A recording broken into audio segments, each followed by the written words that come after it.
please, no. Hi, Okay. guys. We're already recording. That's how we start. Yep. Hello. We were just talking about rolling your rocks off. Graham, do you want to explain what rolling your rocks off is for everyone, since you coined the term? I don't know if I really coined it. Something about you're in, like, a sauna and you put rocks on yourself and then they have to be rolled off. That's all. Is that what it's Somebody keep it- called? I don't know. I feel like there's a better name for it than rolling your rocks off. But welcome everybody. This is what episode is this? I think this is 6, right? This is It is episode 6. 6. Oh shit. Big Welcome 6. to episode 666 of Not Axe Podcast. We've been recording for like less than 1 minute and you're already losing it. I love it. I'm sorry. This episode is probably gonna be real bad, so whoopsies. Anyway, I'm one of your co-hosts, Flare Gun, and The coast. Oh, I was like, totally interrupt you. My bad. no, I was just saying and then you were supposed to go. But you started talking, and then I didn't mean to. I'm sorry. Who are you? Who are you? I am Graham, the water boy. What's your role? I already said co-host, I thought. Oh, I guess you did, but I thought you were saying all of it again. I think I said co-host first, and then I got stumbled, and then I came back around after I asked you again. Yeah, I'm sorry. We're really biffing the butt over here. You know what? here. I'm gonna keep a ticker now. Every time you say you're sorry or you apologize, because every time you say it, I always tell you, don't worry about it, and it's okay. So right now you're up to 2. That ticker. Because you don't need to apologize. You're gonna need more hands. You're not wrong. I'm sorry. Fuck. And there's the first curse word. Yeah. We're past the minute mark. It's fine. But today. Is there a timer? Oh yeah. I can see how long it's been recording on my end. Yeah, it says what I can see. She says she's the co-host, but God, she shares nothing with me. I'll share it with you. It'll mess with the cameras. No, it's okay. I'm just gonna sit here in my little lonesome. Do you want me to share it with you? Oh, no, it's okay. Okay.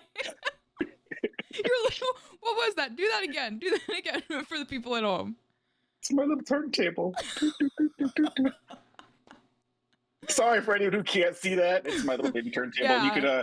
You can approach me at any time if you know me, and I will show you my little baby turntable. Get wrecked, audio listeners. Yes, I'm sorry. Other technical terms. But this episode, we're gonna be talking. Oh.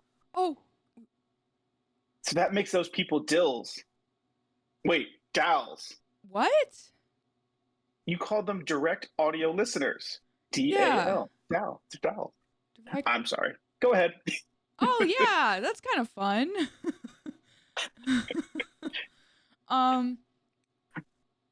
We're gonna be talking about money. Episode. Wow! Money. And axe throwing and how expensive axe throwing is, because by golly gee willikers, it ain't fucking cheap. That's for sure. But it's fun. And that's why we do it. It is fun. But we're going to be talking about the realities of, them axes. And why are those fat axes so expensive, bro? So, yeah, I definitely didn't mark who's saying the questions because... Yeah. I was just looking at it myself. I'm like, okay, let's go on. See what's going on here. Yeah, that's my B for real. Let's start with this though. How many axes? Oh my God. Oh, see, there you go. Oh, now you're starting off with all those whips and quips. Now watch me whip, watch me in it. That is not where I was going with that. Oh my gosh. Okay. Well, here, Yeah. tell me this, Flurgun. How many axes do you have in your bag, or do you own? Start with that. How many Tell do me I? that. Okay, You because tell me that. how many Yeah. I own is different than how many that's in my bag. I own 1, 2, 3. I own 5 axes. Okay. And And 4 of them are unthrowable. wait, because of they're illegal? 2 of them are just really shitty axes that everyone in League told me that they suck, and 2 of them are illegal. Well, at least you know that. I like the first answer the best. Yeah. All right, and then follow up to that though. How many of your axes did you purchase on your own, and how many were gifted? I purchased all of my axes on my own. However, I do have another axe that is in my bag that I do not own. That's a loaner. Well, that's what I'm saying. Like you gift. Yeah, I mean, I guess you can take that term "gifted" as here. Try my axe for as long as you need, versus here's an axe. I don't use it ever because I have 50 of them. You can just have this. That whole thing.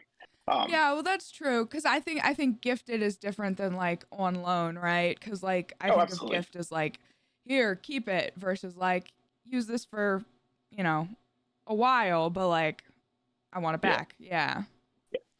Like we have a person in the league, and he's super helpful in Yes. helping us learn. He's helped one of your friends who's now first league rookie. Yes. And I don't think he's lent an axe or gifted an axe to your friend, but he has been hands down great in just try this, do that, move it, and just So you're definitely right. There's definitely a clear difference between the two.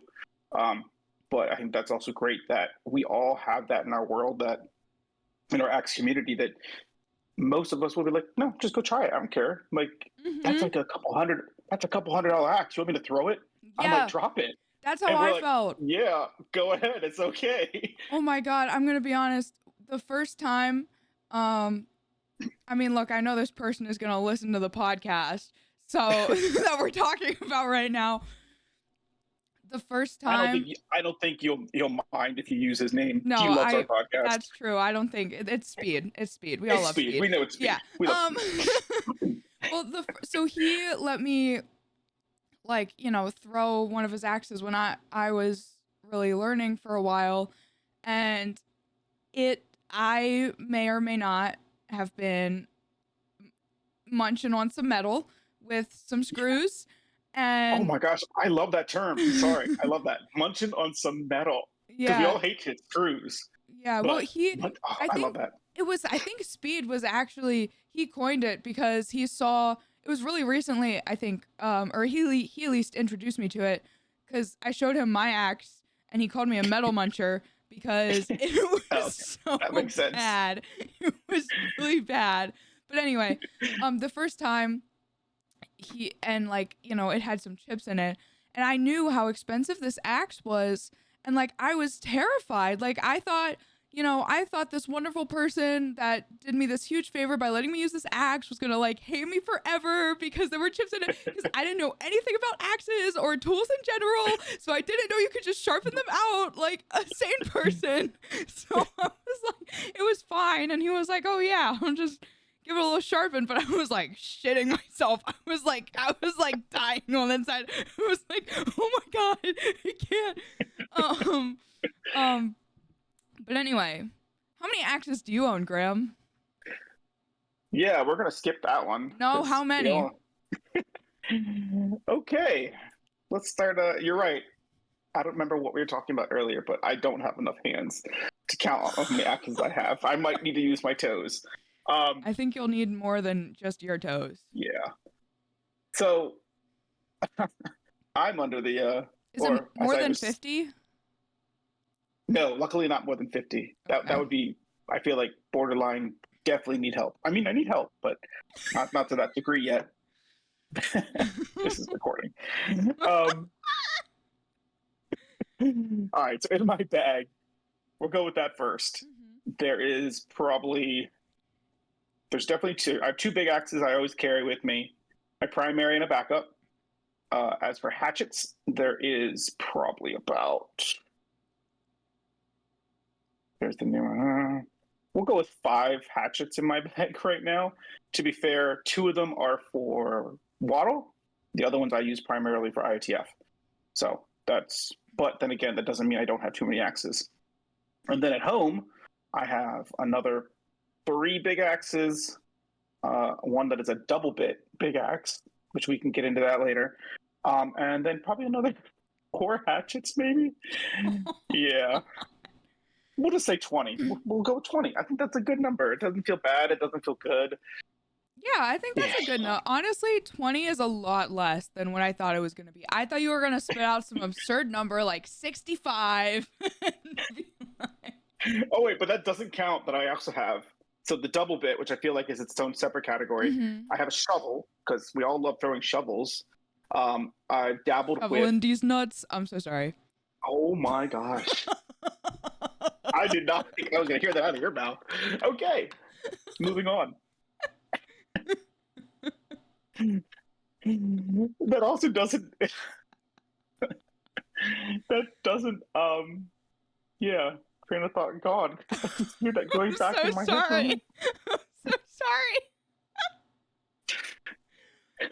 sorry. What, you weren't expecting a these nuts joke early in the morning? I was not. Nope. Nope, not at all. Oh my god. Yes. So that doesn't account for the double bit I have, the shovel and the knives. I've thrown knife for Waddle before. Oh, okay. WKTL, World Knife Throwing League. I did that for 2 seasons, so I have knives as well. I think I have 2 sets of knives. Wackle sounds crazy. I don't know how I feel about the acronym Wackle. There's no A in it, or you just kind of, is the A silent? Oh, I guess there is. There's no A there, little one. WKTL. Different from WATL. World Axe, World Knife. Wait, World Knife Throwing League. Yes. Wackle? I'm trying to merge the two, because, I mean, they gotta go together. No, I'm just trying to say World Knife Throwing League. So WKTL. Wakulta. Anyway, that's. Gosh. We don't need to figure out how to pronounce acronyms that probably shouldn't be pronounced like a word. Oh, and then there's one more, but I can't be part of it because I'm not old enough. Waddle created a third one called Swaddle. What? So yes, and you actually have to produce proof of age to be part of it, because it's S as in Sam, A as in Apple, T as in Tom, L as in League. Senior Axe Throwing League. So their little logo is like a rocking chair. Oh my god. They actually created that. It's kind of fun. That is kind of fun. That also feels... I don't know how I feel about that logo, but the concept is cool. So, yeah, I guess there's something fun they decided to do. It's kind of crazy. But, yeah. I actually really like that. Are you okay? But, yeah, I'm fine. I just backed out of a screen I wanted to leave up. That's all. Oh, okay. So yeah, that's how many axes I have. That's a lot of axes. Among other throwing implements. I would say I will say though, yes, I'd probably purchase most of those axes, as most people know. They see me at an axe venue or an axe tournament, and they'll be like, Graham, how many axes did you buy this time? And I'll be like, none. And like, shut up, Graham, how many did you really buy? So, how many did you buy at Choptober? Only one, actually. Only one. I wasn't. Oh, that's not true. I was about to tell a lie. I was about to say I wasn't planning on buying any axes, but there was an axe I saw that was advertised by a maker, by Philly Axe Co. that I really wanted. So I got that. I shouldn't have, but I did. So to be fair, some of my axes have been gifted. Not many of the 20, but less than 5 have been actually gifted. And I've gifted away some of my axes too. So Okay. I've done that as well. So based off that pretty hefty axe number, would you say do you think axe throwing is expensive? Do you think it's expensive? I don't know, just a small little minor thing. Yes, it's expensive. Oh my god. Yeah, axe throwing is expensive. When you just get down to the hardware of just the axes themselves. But like you've seen, and we've discussed it before, you can go down to Ace, you can go down to a local hardware store and buy a 100% compliant axe for less than $30. Yeah. And there's plenty of people like those of you who know Callahan. He's the person who pops in my head, sorry. He throws an OG just fully stock hammerback. Mm-hmm. It works for him. It's great. Well, yeah, you know why he throws that? Because if he throws any other goddamn axe, it'll fucking shatter, man. It'll shatter, or the board behind on the other arena will shatter. Both. Oh, that's true. Yeah, that was the correct answer. I wanted you to say it. But I agree. Yeah, you're not wrong. You can get axes that are fairly reasonable, that are pretty compliant. Yeah. But you know, we've got the cost of the axe itself, but then we also have, if you want to throw for either Waddle or IATF or really any other place at all, you're going to have to pay out, you know, some big boy buckaroos if you don't just want to throw in your backyard. Correct. So but I think I was going to say, I think to be fair, any axe thrower can do great things with a basic axe. Oh yeah. I think that's the main baseline though, is that you don't need that custom axe to do something amazing to win a big tournament, etc. That axe can carry you forever. I think Callahan's had that axe as long as I've known him, and I started in 2019 when I first met him in League. Mm-hmm. I think he's been throwing the exact same axe. I don't think he's changed one bit. Damn. So it's crazy. Sorry, cut you off. No, you're fine. You're fine. No, that is really crazy. So I think too, like the next question is, you know, how much does someone on average spend like on axe throwing? But honestly, I think that's really difficult to kind of justify, because even from my little experience, leagues will cost different amounts depending on where you are, depending on the venue. It also depends what kind of axes you are throwing, what kind of axes you want. Do you want to throw tournaments? Like, I don't think that it is plausible or really realistic to actually come up with some sort of average, because everyone is so different.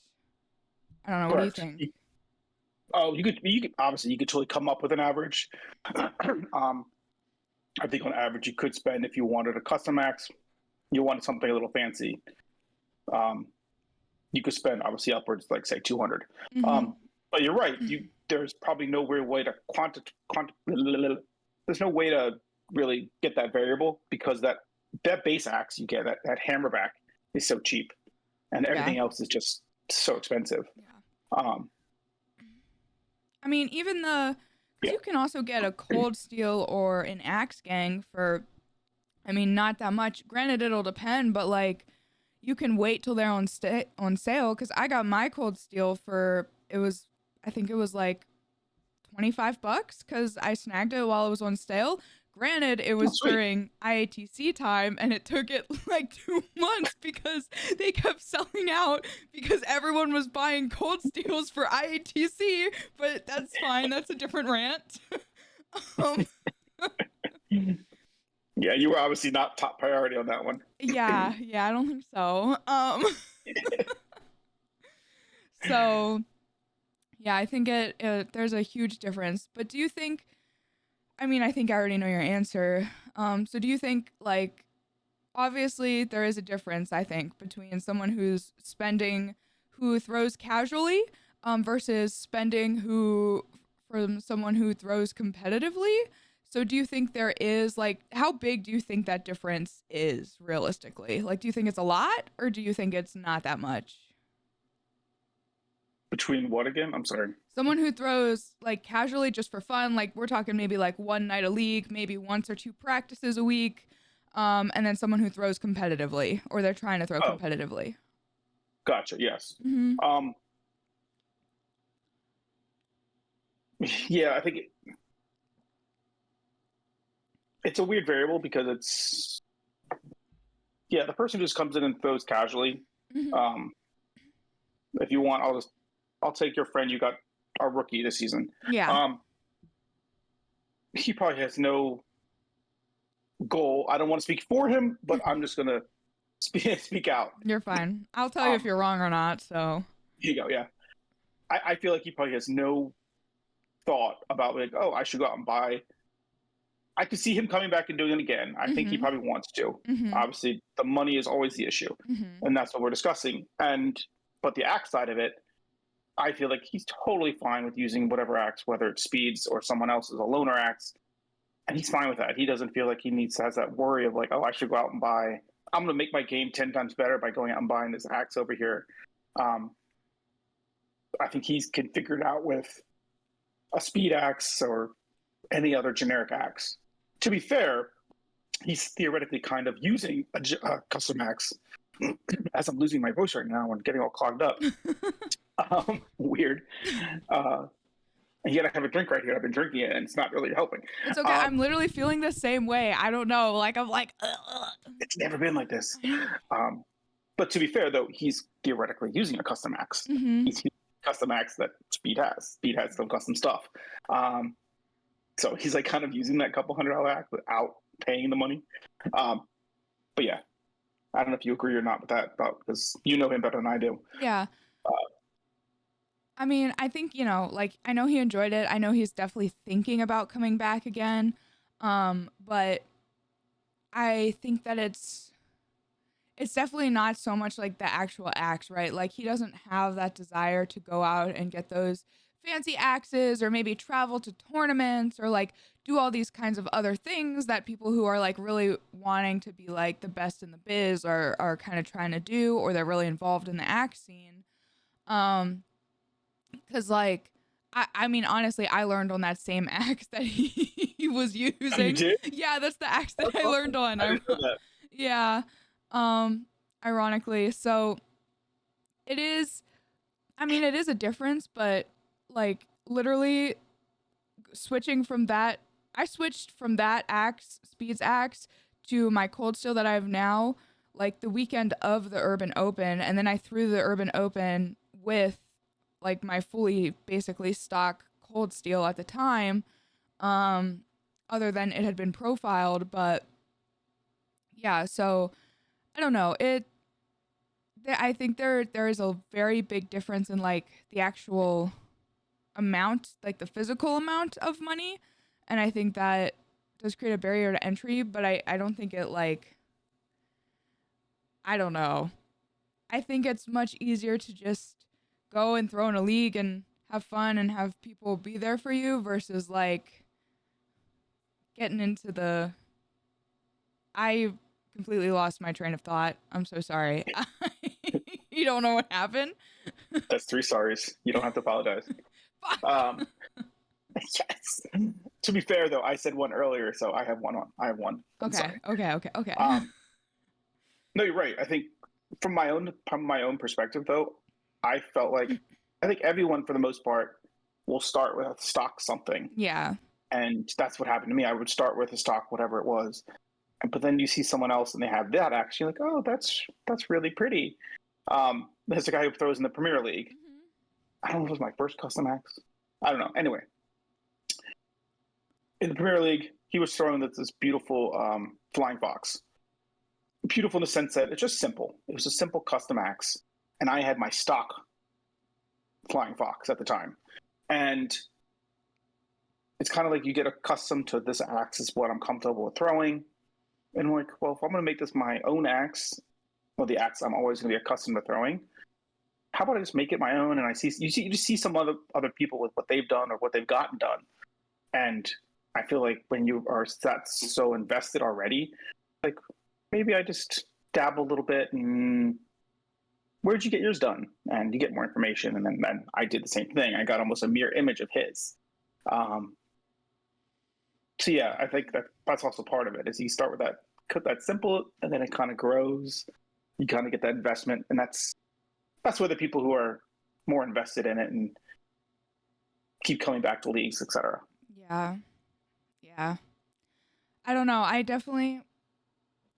It's definitely, it's a lot. I don't know. I'm like, I guess we're kind of already on the topic of like custom axes, but like, I'm one of those people like, I already know exactly like what I want, like because I don't have a custom axe yet. And I promised myself, Sure. that I would not get one. Like, I'm not going to purchase one until after I get my 81 because, like, at that point, I'm like, okay. It's valid. Yeah, yeah. It's just, like, that's, like, a goal thing for me. But That's good. Have That's awesome. I made multiple 3D models of what I want my custom hatchet to look like? Yes. Of course you have. Of course. One of them's literally a keychain. It's, like, on my axe bag. Oh, well, that's cute. I thought you were about to say your earrings. Oh, it's you also always have your axe earrings too. Yeah, but it's very similar to my axe earrings, but the one on my bag is just bigger and more detailed. One, I don't know how I've missed that. Two, I'm gonna have to take a look next time now. Yeah. Take a look at playoffs. Yeah. Yeah. You're just gonna hide your bag. This time you're gonna walk in and you're gonna deliberately leave your bag in your car and just bring in your axe, and I'll be like, "Where's your bag?" I'm not showing you. Just a mess with me. But yeah, so I think something that I think we should talk about is throwing on a budget, because even throwing in one league a week, even with like just your standard hammerback or cold steel or axe gang, it can still be pretty expensive. So like, I don't know, man. How the hell do you throw on a budget? How do you do that? You spend less money. No, That's crazy. Mind blown. Oh. Yeah, no, absolutely. You have to take in the variables like that can kind of circle back around to how much is your commitment to the game and to you being part of this community. Are you willing to eat ramen every day? Are you 3 meals a week only ramen noodles to throw axes? No, I'm not. Okay, there, you heard it. I said it. I'm not ready. Because when you break it down, you have your league costs. You have, do I have the commitment to want to come in and practice? Yeah. So that's another cost.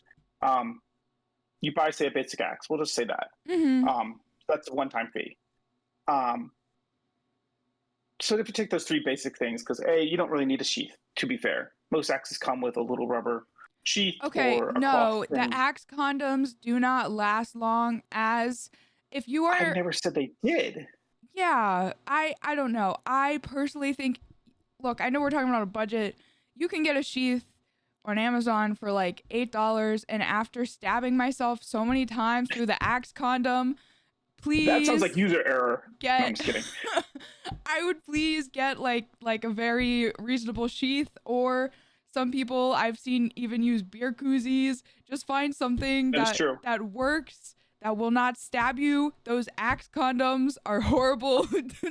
Don't get anything else. If you gotta wrap your axe in like a towel, do that. Do that, you know?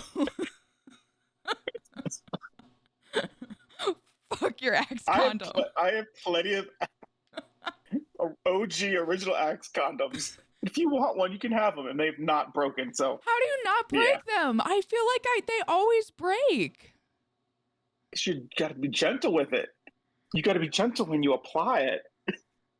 I'm sorry, I think I just have too much big axe energy for them. They just they bust every time.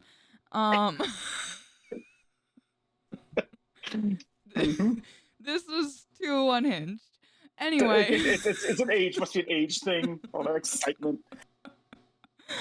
No, yeah, okay, well, if you get them, I guess you can use them. That's fine. You are correct. If you are not, if you are delicate with them, they probably will last. Yes. Yes. That was a great tangent. I'm going to cut you off there and say that was a great tangent. Oh my God. Okay, circle around back to the original question, which was throwing on a budget. Oh God. Right? Yeah, 5 minutes later. That was awesome. So yes, I think you can throw on a budget. And I think that also, you can think about it as you have the people who, you could just throw marathons if you wanted. And marathons sometimes don't happen that often. So say you only throw 3 marathons a year. Mm-hmm. I would probably get a really bad FOMO from that, and not throwing axes that often, but there's ways you can cut down on your costs. Absolutely. Yeah. Whether it's just doing league in one hit, do a marathon, 1 day thing, and just throwing less leagues. There's definitely ways.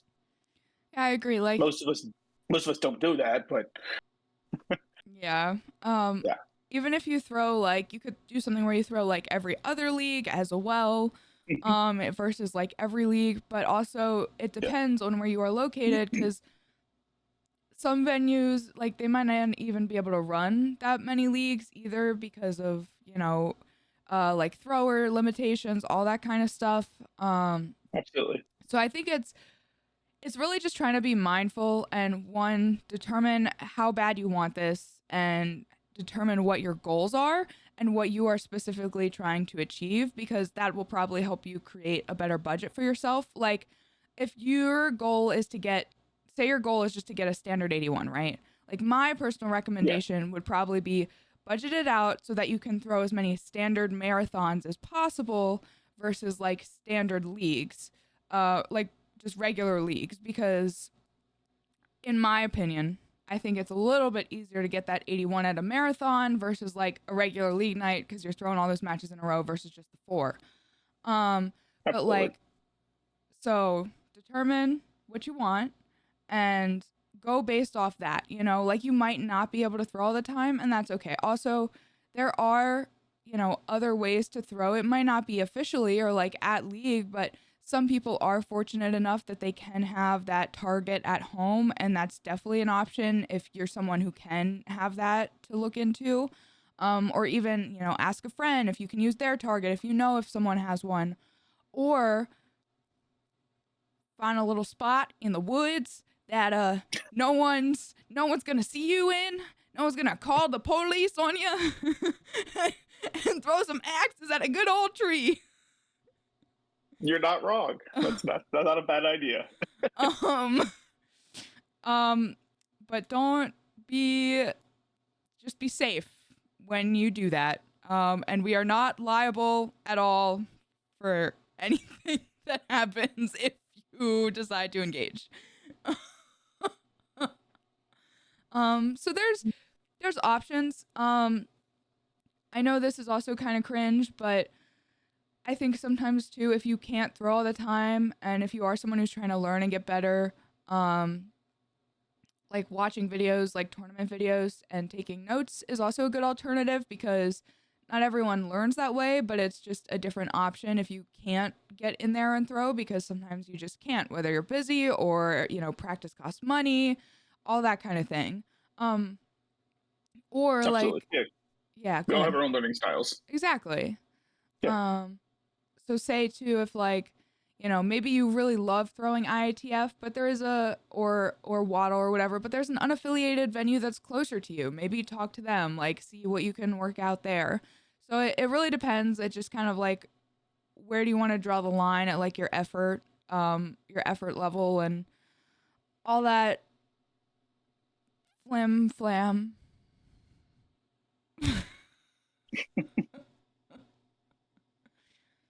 Your eyes are twitching.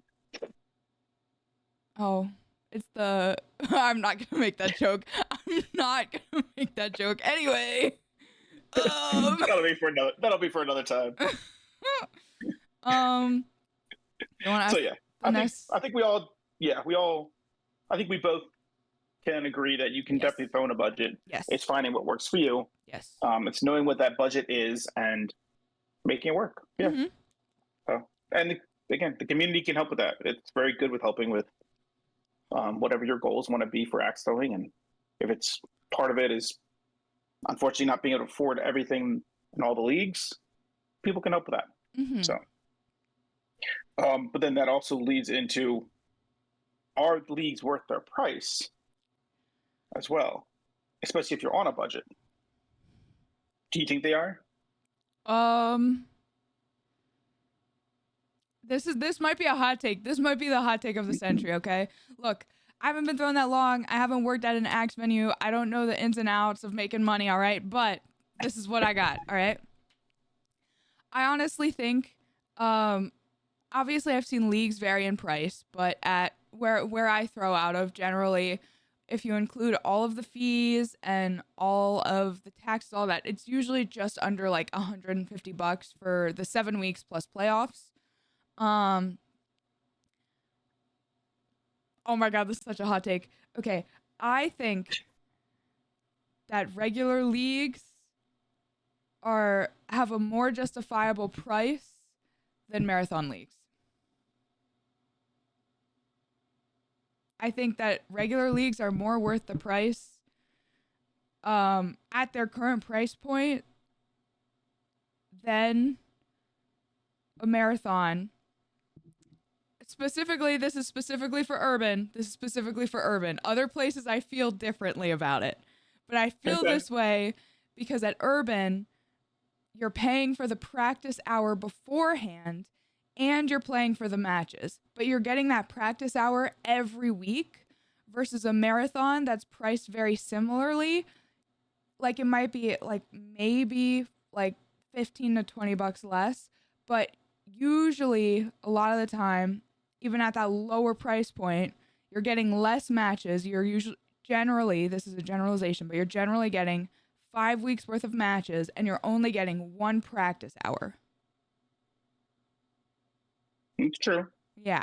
That's a valid point. You do get more practice. But if you think about it, yes, practice is what's going to make you better. You only get that 1 hour for a marathon.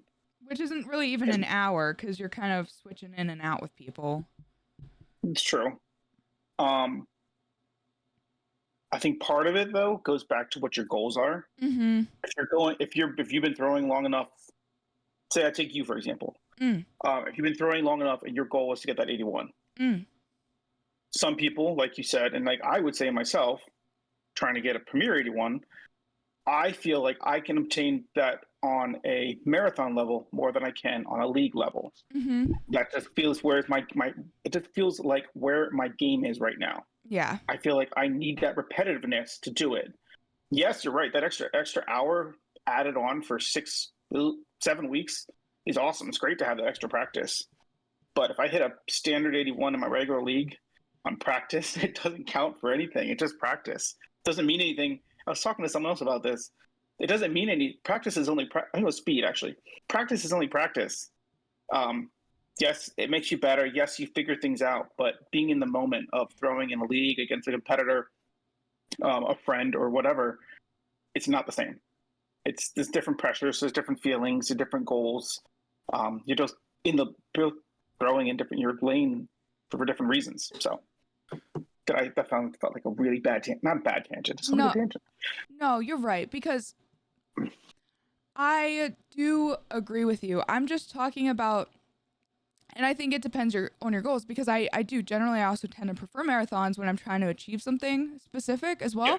But I think what I'm trying to say is, like, for the actual price point, if you are on a budget and say you don't have any specific thing you're trying to achieve, you just want to like throw and you only have this amount of money to throw, I would recommend doing, like, based on price alone, probably a regular league over a marathon, because you will most likely get more bang for your buck over that 7 weeks period.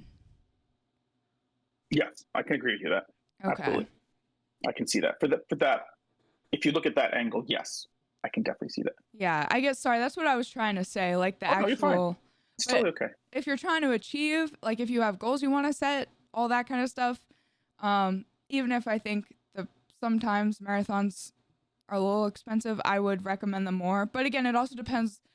I will absolutely also say this. It really depends where you're throwing the marathon, because marathon prices vary wildly. I think especially even compared to league prices, marathon prices have a huge, even a greater fluctuation. And it also depends what you're getting out of the marathon, right? Because there's I think they're called Ironman marathons or whatever that are like the double ones, but like marathons, Yeah. I've seen marathons run anywhere from $100 to like $250. Oh, I died. Hold on, I'm back now. I was gonna say, did you fall asleep? Sorry, I went too far from the camera. I was Jay chillin'. So yeah, it really depends. I think they are. Wait, you saw one for like 250? Are you talking about like an Iron Man cost? Yeah, it was like the Iron Okay. Man cost. Yeah. Okay. I was about to say, if you saw a league, a marathon for that much, I was like, wait a minute. I hope you didn't do that. Because that's exorbitant. Oh my gosh.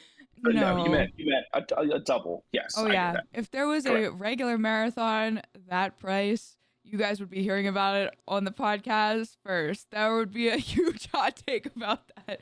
Those axes better be diamond encrusted, baby. Yeah, you better get some real bang for your buck if that was a marathon someone did or hosted. Oh my gosh. Oh yeah, maybe it would have been like catered, like bougie catered, like Gucci food. You get cool swag. Yeah, there better have been like, oh my gosh. Yeah. That'd be awesome. That would be, honestly, But that would be really pretty cool. though. Yeah. Yeah. I think, yeah. So I think they are worth it, but it depends on what you're, like, again, I think this whole episode, a lot of it is really going to be about your goals and what you want to do specifically, because it's like tailoring your budget to your goals. If you just want to go and have fun like once a week, then yeah, the standard league price probably is worth it if you're willing to make some other sacrifices. But if you really are like, these are my goals, here's what I want to do, blah, blah, blah, blah, blah, blah, blah, then yeah. And think of everything you get out of it. I mean, you get, if you're just going there just to throw, you get it. It's only a commitment for once a week. You do get that extra hour practice. Excuse me. You get to meet some great people and other axe throwers. Whereas a marathon, obviously, you meet them only for one day and then that's it. Yeah. Not to say you won't make great friends, but you get to see them repetitively once a week. And then, yeah, we have some leagues that do stuff outside of league, which is great. And it's all because of the connections we make. So yeah, there's definitely benefits in what the goals are. You're absolutely spot on that. Yeah. So what do you think a reasonable budget would be for someone who's on a budget and wants to throw? What's a reasonable amount of large chunk of change that they can chill out for throwing sharp objects? I think a lot of people would, well, obviously, you could just get away with paying your league cost and using a beautiful house axe. Ugh. Yeah. Look, no, don't use a house axe, please. Buy a hammerback or a cold steel, because I wasted so much money. I didn't know anything, and I just bought a house axe, and then everyone at league made fun of me, and then the next... Sorry. No, it's okay. It's I fine. hope that wasn't me. It was everyone, but it's okay. I deserved it. Oh, I see. Okay. I deserved it. It's actually fine. I'm just being dramatic. Don't worry. I don't give a shit in reality. But then they were like, go buy a hammerback. And then I went to 3 Ace Hardware stores. And I went to 3 and none of them had a hammerback. So I bought this thing called a Vulcan, which is the most atrocious axe ever. And then I really got made fun of. So just, if you want to look like not a total noob, maybe order that hammer back online if you can't find it in stores, or buy a Cold Steel or an axe gang, because also you can always use a house axe. It is an option if you're on an extreme budget. I'm sorry, we're talking about budget. I will rein in. You're right. I'm gonna stop going on this rant. You're right. I think you can just use a house axe, but if you want to throw better, don't. Don't throw better? No, don't use a house axe. Yes, no. Yeah, on the bare minimum, you can just get away with a house axe and paying your league fee. Yeah. Done.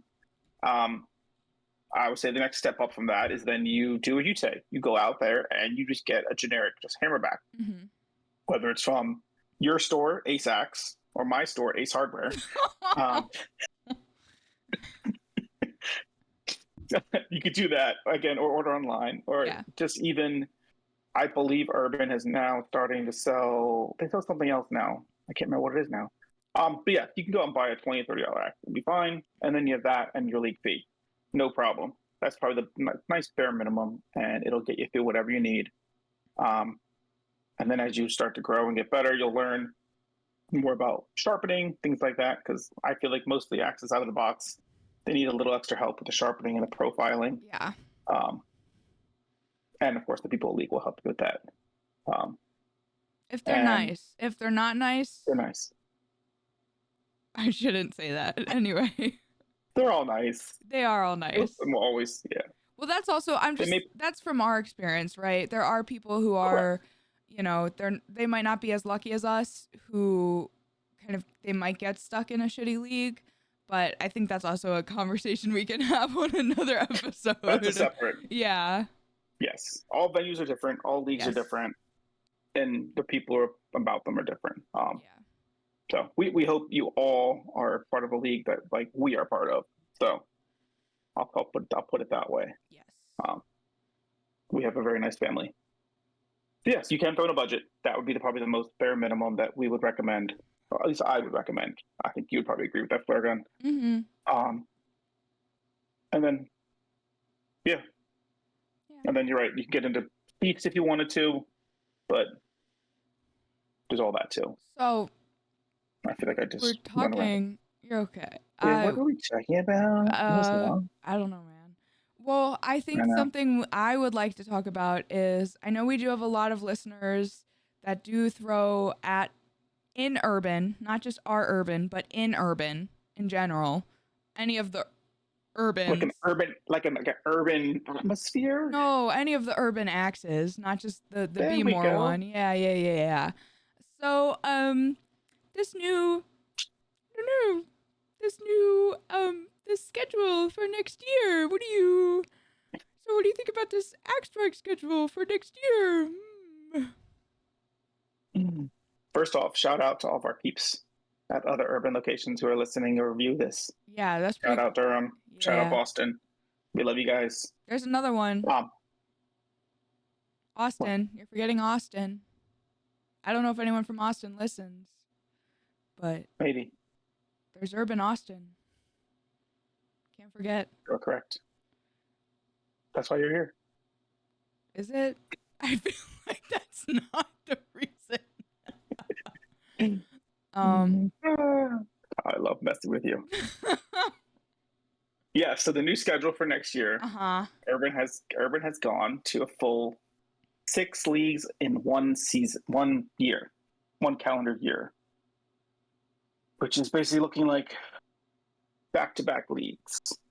So I think for the average person, I think it depends on what your throwing goals are, what you want to do, because that is going to be a big cost. Yeah, we're getting one more league cost to it. Yeah, which is, I mean, that's like another $150 a year. Yeah. So I'm gonna be honest. The financial part is dookie. I don't really hate it for the financial part though. I hate it for the scheduling part because it makes it really difficult to not have any breaks in there, like at all, as someone who really tries to be at league like every time. There is no bye weeks anymore. There's nothing. They were like, fuck you, fuck your life. you bitches better have no life other than throwing axes. All right, hoes? That's what Urban What's wrong with said. that? That's what I love, though. I love throwing. I mean, I love throwing too, but it is also, I think it's really hard to maintain sometimes. Especially when you have a really busy schedule. And I know I'm not the only one that struggles with this. And I think it's definitely worth it, but I think that bye week definitely gives a nice cushion in there, and it can be really helpful to a lot of people, especially if you are on a budget, because like if you're like, oh shit, league's coming up, and then you realize you got to get your shit together, you know, maybe you do have to pick up some more hours, like whatever it is, to be able to pay on time. It just, I don't know, man. I don't like it. I think I'm just salty. And I'm pouring salt in my own open wound right now, but that's fine. What do you think? What do you think about it? Do you like it or no? I think I'm impartial. Okay. I will probably, if I skip one of the league seasons, I'll probably get FOMA and be all butthurt that I didn't sign up. I think it also, though, goes back to, you have to think about what are your goals. Mm-hmm. Being that one of the ways to qualify for IATC round 1 is finishing in certain stats, and with playoffs and all, I believe you only have to do it in no more than 3 seasons. I thought it was 4. I could be wrong. Whatever it is. Yeah. I can't remember off the top of my head what it is. But with that, say, in consideration, that cuts out some leagues that you don't theoretically have to play in because you've already you're already qualified to have your name on the list for trying out for round 1. That's true. As well as going to any of the other Grand Slams and/or majors, if that's your route of interest. Again, everyone's goals are different. So I think that's going to be. I'm going to be impartial about it because you know me. I love the throw. Yeah. I always get the itch, and I'm usually the stupid one that signs up like 2 days before because I don't think I should throw, and then I'm like, okay, and then I do it. Sorry, Urban, for signing up late. I've done it. I try not to do it, but I've done it. Yeah, so we'll see how it works out. I think also the other struggle that they're going to run into is the fact that you have seen it. We have 2 leagues that run on Tuesday night, Tuesday Blue and Tuesday Green. For the past, they're aware, typically season 4 or season 5, typically season 4, I believe it is, always is low attendance. It's expected. It's during the time of the year when it's slow. It's what it is. It's nothing they can really do about it. So we typically are having to merge. This past year, we've had to merge twice. Again, it is what it is. We've all adapted. We know it can happen, and it does happen. So it's whether or not having more seasons might cause lower attendance during other times to have less leagues and more merging of leagues. So it's just a variable to see what happens. But on the flip side, I think if they keep doing the raffling for a free league, for after if you do a practice session, you get your name in a bucket, and you could win a free league. That's a nice little enticement. Obviously, that is still money. Yeah. You come in practice to get your name more in there. But that's a nice enticement to take one league off the table for you. That's on them. So I think that's a nice thing. What do you think? No, I mean, I think you're right. I don't think it's the end of the world. I do agree. I think low attendance also might be an issue. Like, I think we might see more leagues merge this year, at least in Baltimore. I'm not sure what the other urbans might look like. Yeah, we can't talk about that, but yeah, but I also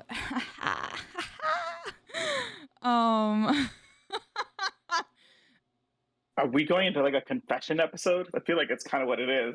I know. Feel like I started a little confession. I think that you guys should, like, if you're listening to this and you're like a cool kid or whatever, you should come throw in Tuesday Green. Hashtag bring back Tuesday Green, please. I miss you.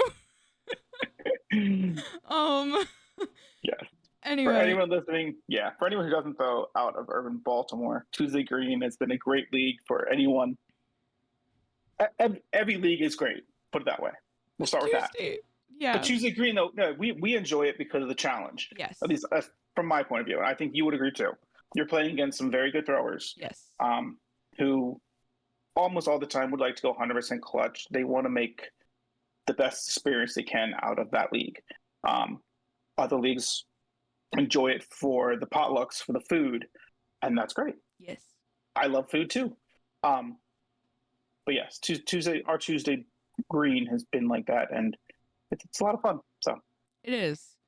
We definitely miss it. Yeah. So sign up. Just consider it. It's pretty cool. Just do it. Just do it. Just Nike it. Do it. Just do it. Do it or else. You don't have a choice now. That is Flaregun's words, not mine. Just kidding. If you can't, it's okay. Just if you can't, it's fine. I hope you know that was humor. That was a joke. I am bad at humor, but that was an attempt. Pretty good at it. You have your moments. I think I'm better at being cringe. Wow. That was crazy. Thanks. So do you think the cost can dissuade people from throwing? Absolutely. It all comes back to what you want to get out of it. Yeah. But yes, off the top of the bat, yes, it can definitely sway people. It comes also back to around, I think, where the person is in their life. Yeah. Are they in school? Can they financially afford this? As we spoke to about before, that a lot of throwers are already in a place in their life where I think they could, quote, they can afford this. Yeah. If you do like an age bracket, that can also be taken into consideration. I think they would get flagged for ageism. Is that how that works? Maybe. I don't know. I was just going to say, if I was in college right now in the area and I had this ability, and say this was the situation, I lived on campus, blah, blah, blah. I had to pay for housing. I had to pay for, I was in school, and I got interested in axe throwing, but was ready to join a league. I think it would be tough. I think I would be definitely looking at it budget wise and figuring out how could I make this work if I want to take this opportunity up. Whereas if where I am now, I have more opportunity to do that. Mm-hmm. To say yes, oh, okay, I will do this league. So I think I swayed from the topic you were asking, the question you asked a little bit, but I think I'm just repeating myself. But it's okay. It was kind of similar. I agree. I think considering where someone is in life is really important. I think it can play a very big factor. I do think sometimes it is discouraging because depending on where you are in life, like also sometimes you can't do things. I don't know if how do I phrase this? Very, very delicately and carefully. Yeah. I don't know what you're about to. What are you gonna say? Spit it out. Come on. So I think you froze again. Oh, now it's my computer. Move back to the camera. Oh no, it's my. I blame your camera. Hold on. It was your camera. I think that was my computer screaming for help. For help? What'd you do to it? What? It's just overloading. There's just a lot going on right now. It does that sometimes. Do you want to go like Control Alt Delete and shut down some tasks? Come on. I can't. I'm using everything right now. To record. User. You're good. Yeah. Basically, I think it depends on where you are in life. Because I think in the axe community as well, I do think FOMO is a big thing, and I think people care a lot, and I think you can get asked to do things a lot, and obviously, you know, you're gonna have to say no, and people, that's fine. But sometimes saying no all the time does suck, and I think it can be kind of discouraging, but I don't think it should Why say be. no when you can say yes? Sorry, I just had to say that. You kept saying it in such a way. No, you're fine. You're fine. So yeah, I think it can, but I don't think it should be the end all be all, you know? No. So And just because you can't do all the leagues mhm. doesn't mean it takes you out of the community in any way. Yeah. You're still part of it just because you're still a great XR for doing what you can do. So Yeah. that's cool. That's a good point as well. So speaking of, you got some Uh-oh. extra cash hanging around. Some little that's not gonna yeah. So should you spend money on accessories? And if you do, what should you get first? Ooh, that's actually a very good question. What should you get first? So what even are accessories? Like what the hell are we talking about when we say this? I have no idea. You get all these weird words, and I just get mind blown. No. Bruh. What? What? Yeah, you heard that first. Tell me if I'm wrong, but accessories, I call anything from your axe bag to any sheaths, and that's it. What am I forgetting? Yeah, I think there's bags, sheets, honestly even stickers, depending on if you're into that. I feel like that's a sub thing, but yeah, stickers and pins I feel are extra. They're a sub accessory They're category. extra, yeah. I guess they're not for your axe. Yeah. I feel like it can't just be bags and sheaths. Like I feel like Right? missing something. Yeah. Like you're walking into your first league, you're holding your axe in your hand, you cut yourself. Oh man, I need to buy a new sheath now. Ta-da! So you buy a sheath, you upgrade. It's like a video game. And you're walking in week 2. Why am I carrying my axes? I should get a bag. Yeah. Upgrade. You buy a bag for your axes. Then you have you have in a bag. Yeah, sheaths and bags is all I can think of top of my head. The stickers, the pins, practice. I don't know. I put out practice. They're all the other accessories. Yeah. You're right. I feel like we're missing like a whole bunch. I feel like this was like, oh my god, we all have these tons of accessory, and yet they're really just. I feel like they're just 2 things. Yeah. Wait. Hold on. I'm gonna Google Like chalk accessories. bags and. Oh yeah, chalk is a Like, great I have a chalk one. bag. Oh yeah, you have a chalk bag. Thanks. You're welcome. Oh my god, you're bad. I think You're not bad because you created it. You created that little monster. actually you created the monster. I just fueled the fire. Yes, look at the fist up sticker. Let's go. For all of you viewing, or sorry, listening, Sam was. If you ever need, I'm gonna put this out there, and Sam's gonna be probably embarrassed and all shy. You won't be able to see her red face, but. If you ever need a sticker, if you ever want a design done, go find Sam, go find Flare Gun. No. She freaking designed this awesome fist up sticker for me. Mad props. The only thing I feel missing is like your initials on here, or SF for Flare Gun. Or sorry, FG. I don't know the Allen alphabet. God dang it. Anyway, she did this awesome sticker. Unfortunately, the people listening to this will be after the fact, but we didn't really start with this, but this is the first time we're doing an episode where we are separated. I know it sounds like we're in a relationship.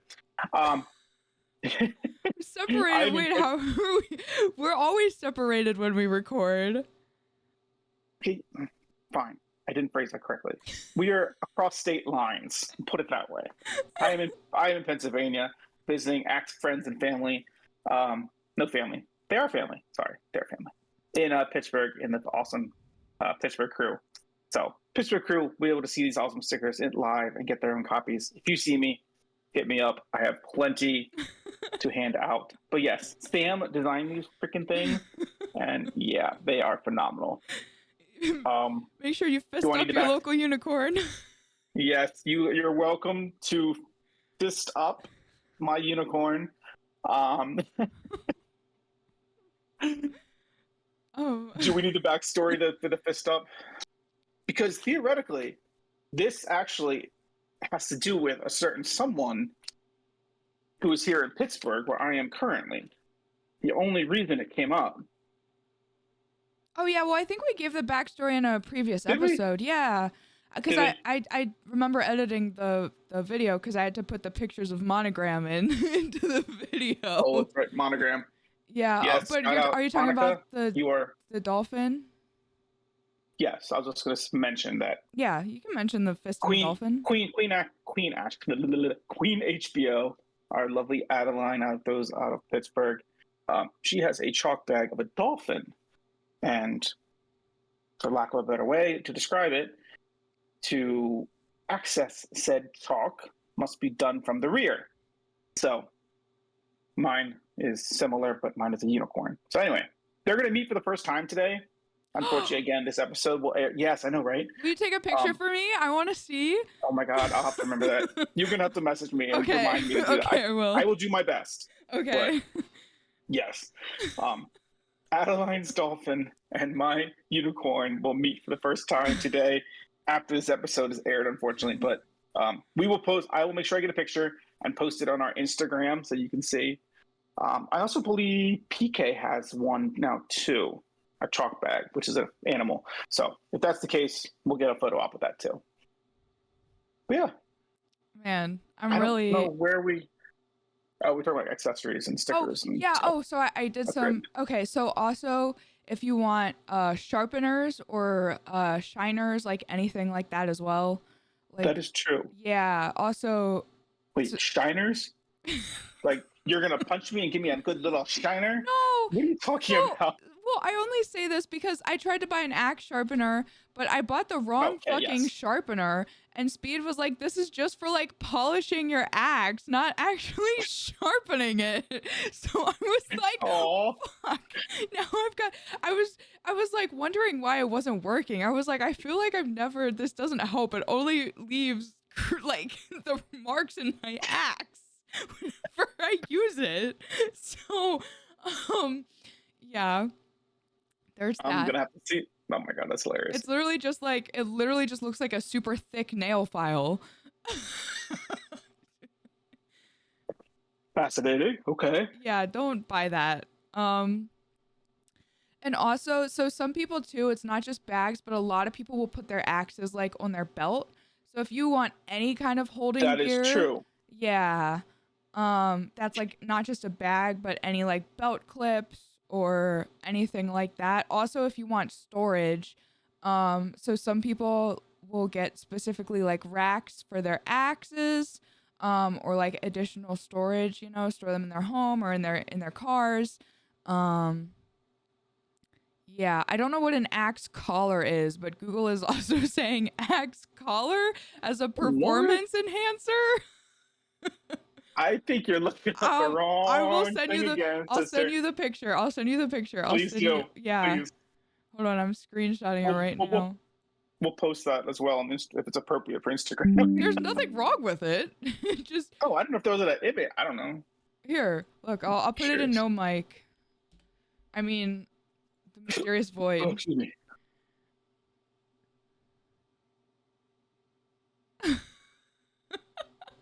Okay. I can kind of get the idea of what they're implying. Okay. It's still strange. I don't think I've seen honestly anyone. Basically, what it looks like it is a.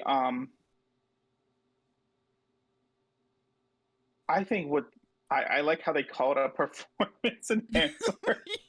Yeah, this is definitely going up on the Instagram. This is definitely appropriate, but I think it's gonna be hilarious.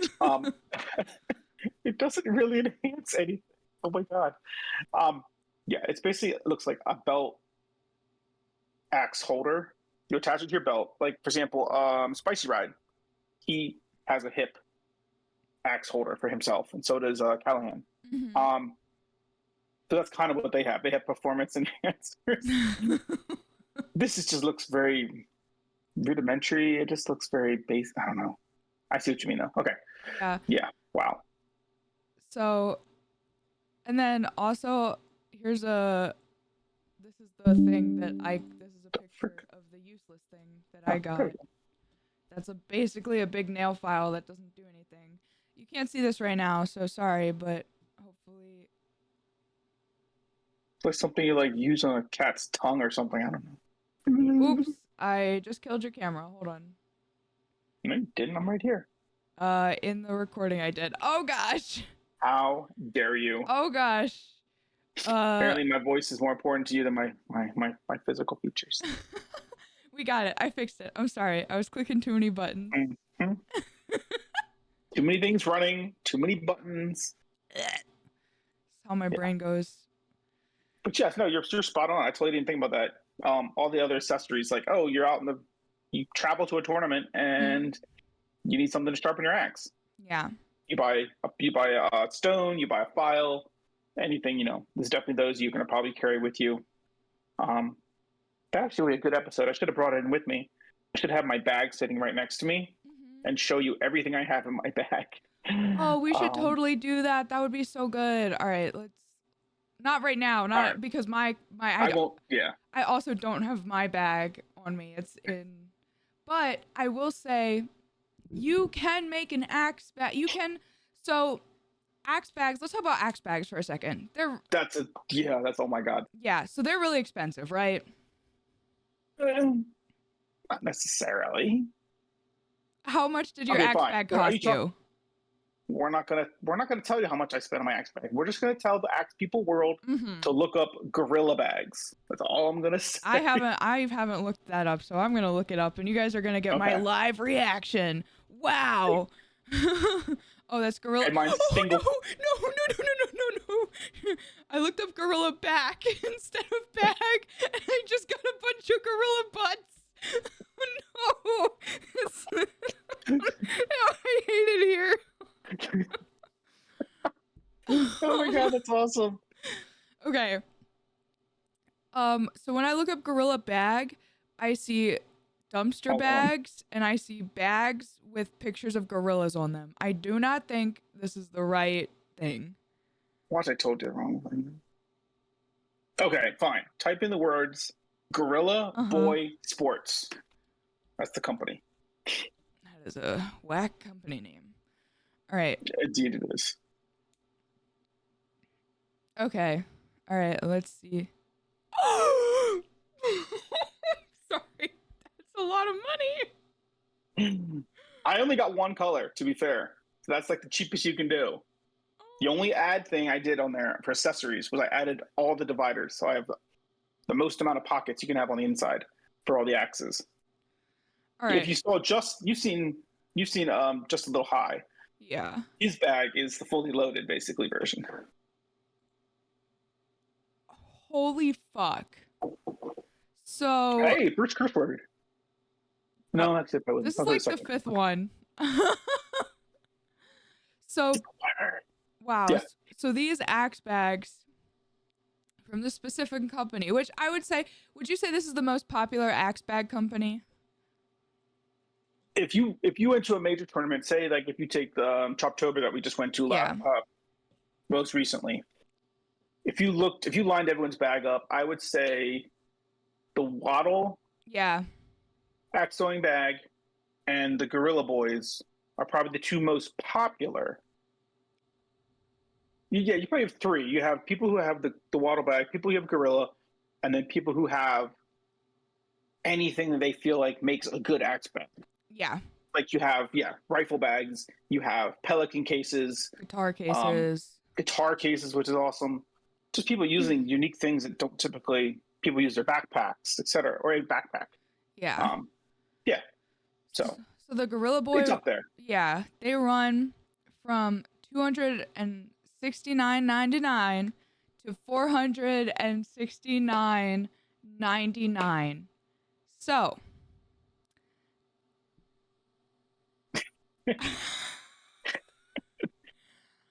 Close your jaw. If you're on a budget, this is not. If you're on a budget, use these. These work great for carrying your axe. Those work real good. Or Those that crusty old like backpack you got from high school, that works too. That's true. I still Wow. have my backpack. I have my back from high school. I'm sorry. A good old monogrammed LL Bean backpack. How many people remember that? I feel like a throwback. I know what LL Bean is, but like, do you just mean it had a monogram on it? So back in my day, you would get a LL Bean backpack and you could get it monogrammed. They could kids would have their initials on it. Oh Mine has yeah. my initials on it. That thing.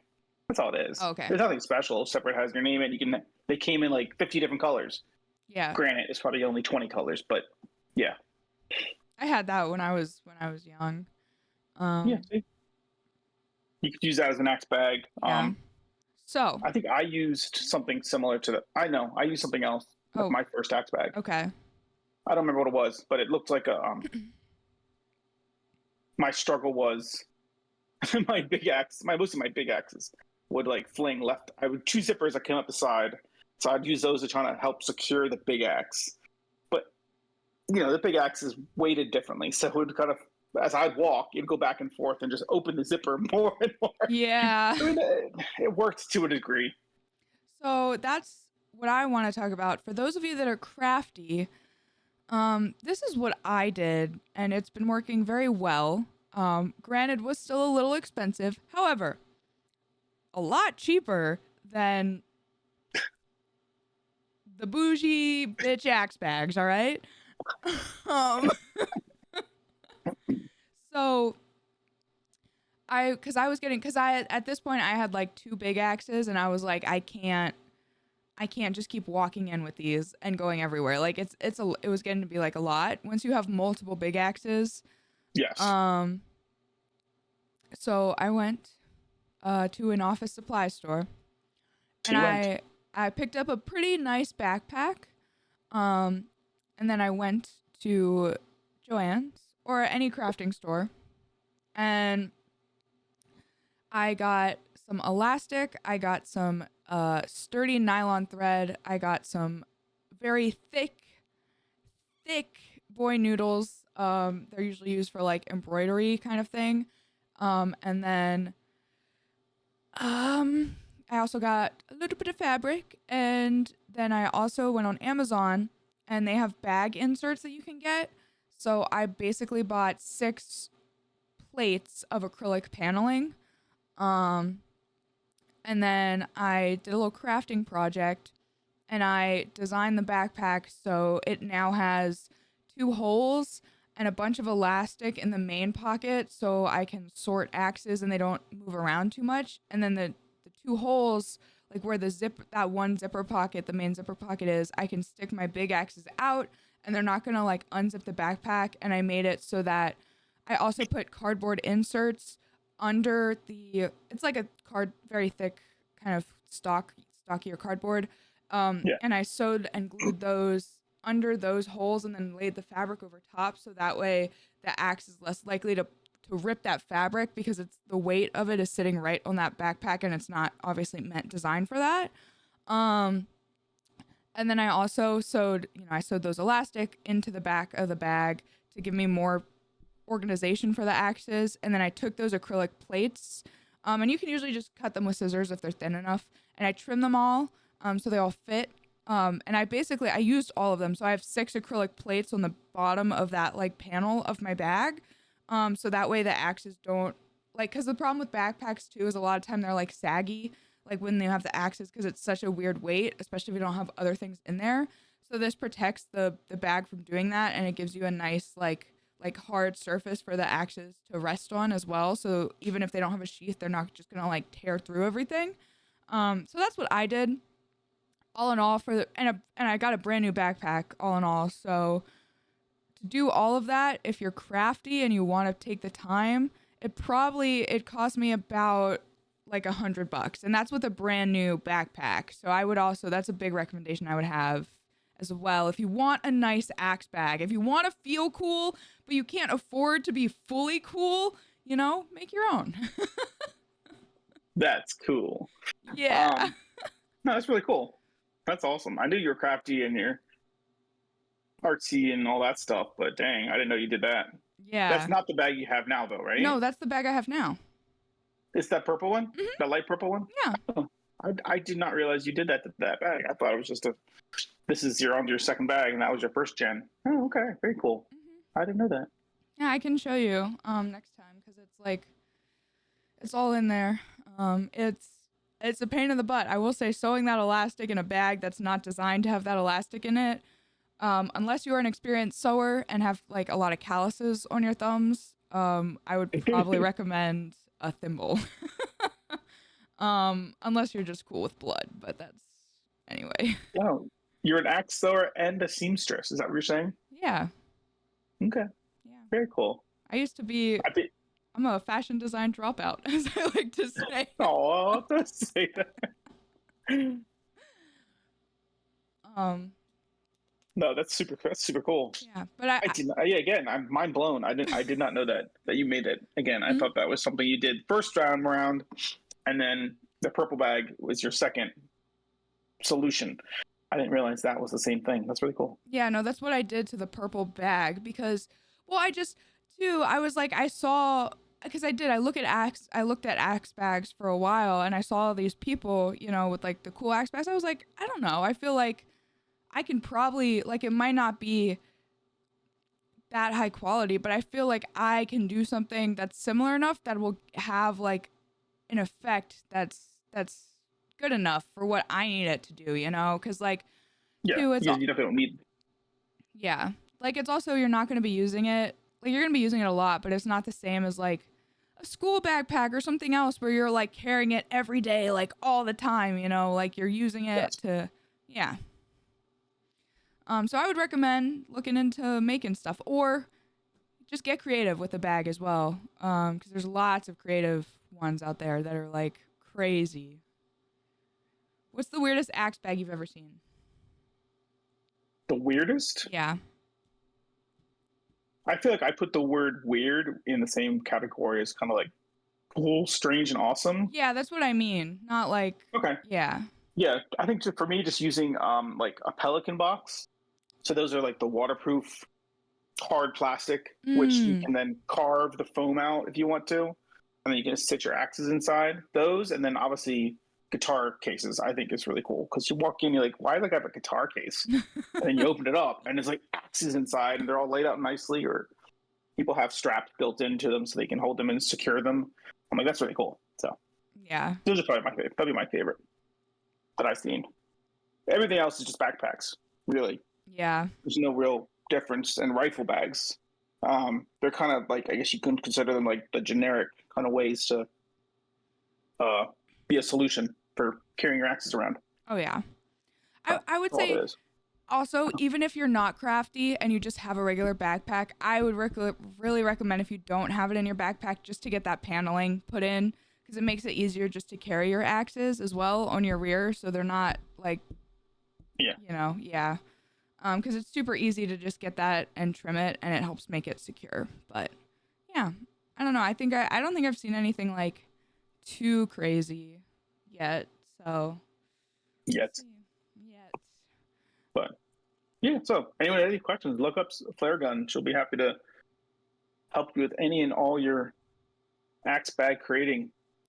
I'll do my best. I am not a professional. Um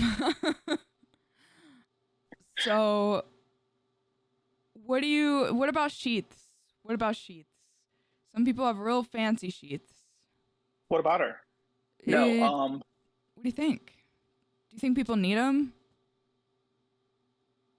honestly, no. You don't need a sheath. Um, again, they're just an added thing that kind of makes your axe your own. Um, I currently on. Yeah, they just make their axe their own because if you look at actually all the axes I own, um, some still have their axe condom. Mm. I'm just using the terminology I was given. I know. Um, some still have the actual. So I will say, Waddle does a good job of giving you a very nice material sheath. that Velcro some lids shut and all that. Everyone's probably seen them before. I The axes they haven't. sell that are. You haven't seen me. You've seen me check out the waddle axes before. That's the one you threw that last week for League. Try. Oh, do you just mean those like canvas sheets? Yeah, just a canvas one that flips over and it slides in, and then you just have a little Velcro and it closes the door on it. Oh yeah. What's that? Yeah. They're very durable. Mm-hmm. They can easily get mixed up when you're at events though, so always make sure you guard your sheet. Because they all look alike. Or put a sticker on it. Yeah, put a sticker on it. I should do that, and yet I don't do it. Put a sticker on it. Put a sticker on it. Sorry, I don't know why that was like. That's okay. Anyway, continue. Yes. So yes, I have the condoms. I have the nylons, and then I have a couple that have custom sheets, only because in the moment those were either they came with it when I bought that said custom X, or the maker themselves had sheaths as well that they made that fit those particular heads. So I was like, well, I might as well. It's sold separately, or if it's sold separately, I'd be like, do you have one that fits this? And the maker will be like, oh, absolutely, this, and this. I'm like, okay, let's get that one. So, but yeah, I think I put more money in the axes and the other accessories than I do the sheets, honestly. Yeah. Because you don't see them. The sheets just come off and they go back in my axe bag. Yeah. Or they sit out. You still don't. I'm not showing them to anyone. They're just a sheath. So. I think while custom sheaths are beautiful and they can be super cool, I think they are probably you can get just like even if you like a nice sheath for not that much that's not custom. So I would say those are probably like lowest priority in my opinion, like in the accessories world. Absolutely. Yeah, they're not super important. They're just. They're there if you like them. Yeah, if you've got the money, go for it. Yeah. So speaking of, people sell these accessories at tournaments and stuff, So I do know. Yeah, you've been to a lot of tournaments, I've dabbled. Traveled a lot. So what's like the general cost of travel for these kinds of big tournaments? That is a very good question. When it comes to budgeting and axes, you have everything obviously in your home venue. I think we discussed. You're paying already out for leagues, etc. Your practice time, and then you get into all your accessories. I think another big accessory is when you start to dabble into I want to travel. Well, you already have your axes, you already have your accessories. Well, then you have to start factoring, unfortunately, into your transportation, where you're staying, the tournament costs, any other extra events they may be hosting there, any skills. I think, though, the one thing that is nice that offsets that is your axe community that you live in, as well as the axe community as a whole. There is the amount of times, I think I can count the amount of times I stayed by myself for an axe tournament is less than one. How can it be less than one? So then it's none? Pretty much, yeah. Oh, so I think I've always stayed with someone, either shared or stayed with someone, or had someone already have a place to stay, which was a huge benefit of the axe community, of all of us. Oh, you're going too? Do you want to share this, share a room, share a hotel, or share an Airbnb, stuff like that? I mean, I think that's great. Going down to Lady Blades, I think 6 of us shared a house, basically, or one floor of a house. Yeah. So I think that's one nice offsetting thing on the traveling side of it. Yeah. It just means you put more money into, if there's vendors there, you're spending it on axes and accessories. I mean, you do still have to, even though with that boon, you still are going to have to pay for, obviously, the physical travel, as well, food. Any gas, food. The actual, if you're throwing any event that you're actually throwing in, as well as if there is merch, like what you want to buy, like the vendors there specifically. And then, maybe some Maybe. people also have real bad social dilemmas, and they feel they maybe aren't, they don't do the best maybe with staying with other people sometimes. So I think that could also, like, if you are one of those people, that would also play, of course, into your travel cost, because even if you have friends there, if that's not something maybe you're in like a place to do, then you are going to have to pay for that, right? And that is going to make it honestly exorbitantly more expensive, because that cost is going to be probably a big part of the cost of traveling is your where you're staying, even when you are splitting it with friends, like when you are getting an Airbnb, like you do still have to split that cost. So yeah. Yeah, um just got on. so There's like plenty of us who are just not. We have obviously the people, or if you're new to the league, or you're an introvert, you're just very kept to yourself. Whatever, it's fine. Um, your friend group hasn't grown yet, or whatever it may be. You still want to do these events. You're right. It's going to still cost maybe a little extra because you're going to be on your own. yeah. But flip side is, it's good. Hopefully your friend group will then grow, or you'll get more open. Um, I feel like that was one of my first hurdles, was going to an Axe event without anyone I know. Mm. Just being like, okay, and just I went to an Axe event up in You just slept at a Scranton. stranger's house? No, it was a day. Okay, I'll preface that I did not. Yes, I stood to the stranger's house. Hello, you. Can I sleep in your house? Yeah, okay, buddy. That's very dangerous. I don't know. You should. Am I fine? Yes, I am. There's a scar down here, though. Oh god. I think it was my kidney. Um, no, that was actually a day trip. But Mm. true, when you're just staying by yourself, you're gonna have to take that hit of the cost of that room, or that Airbnb room, whatever it may be. Um, but hopefully, your friend group and your group of friends will grow to be get to know more people in your community, basically. So, Yeah. what for like a travel weekend, right? Say to like, we'll keep it in the same country. So, same country, a That's tour, a tournament that you are going to, but you're spending the whole weekend. Like, what do you think you would spend on average? me personally. Yeah. Well, I need to buy 5 axes. I need to buy sheets Okay. for those axes. Okay, No, I'm just kidding. maybe. Um, I think downside, depending how far you're going. Mhm. Um, like if you take in consideration, coming up is, when I say coming up, I mean next year. January of next year is a IATF. I want to say it's a major. I don't think it's a Grand Slam. It's the Seattle Showdown. They're teaming up with LAX to do one of the major events up in Seattle. Mm. It would be great to go to. Catch is with that one, though, you are paying for, you're getting there. None of us on our coast are driving there, Mhm. so you're having to pay the cost of the flight. Say that's a couple hundred right there. You need a place to stay. I mean, I think respectively, you're going to be spending about maybe 500 if you're lucky, and that's not counting whatever transportation you rent a car. True, it's only a 3 day, I think 3 or 4 day event.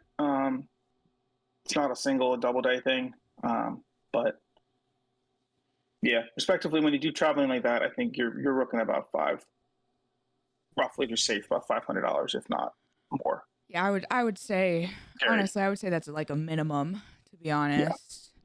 And in that circumstance, you're flying, so you're probably not going to buy too much when it comes to merch or accessories when you're out there, because there probably will be No. vendors.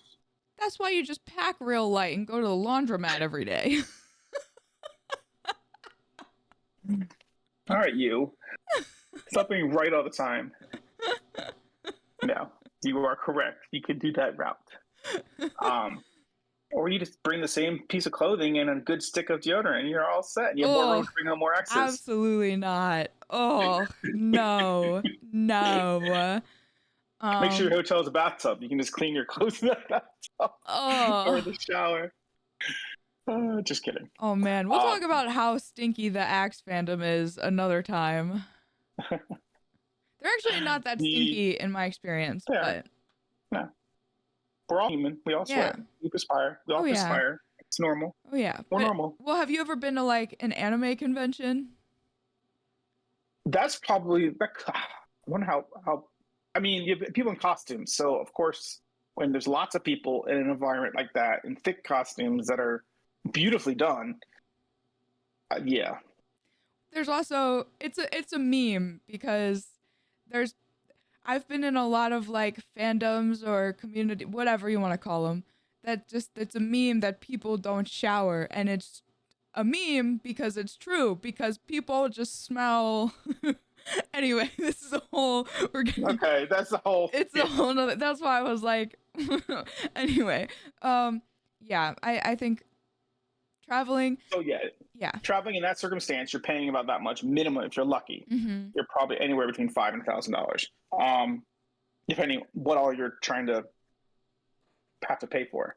yeah, Obviously, any travel costs can be mitigated by traveling with other axe throwers and all that, and that's always great. More locally, when it comes to say our region, smallest axe thrower gets shoved in the suitcase. What? wow. No, don't cricket. That was funny. Just because I'm short doesn't mean I can fit in all axe or all bags. Thank you very much. Not all bags, the big bag.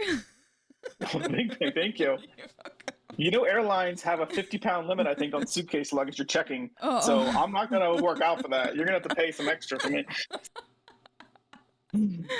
Oh my gosh. Okay, sorry. Continue. I cut you off But so rudely. locally traveling, you're probably, yeah, locally traveling is probably 500 and under Mhm. because you're most likely going to be sharing the travel cost with someone. Say you're going to have some other people drive with you.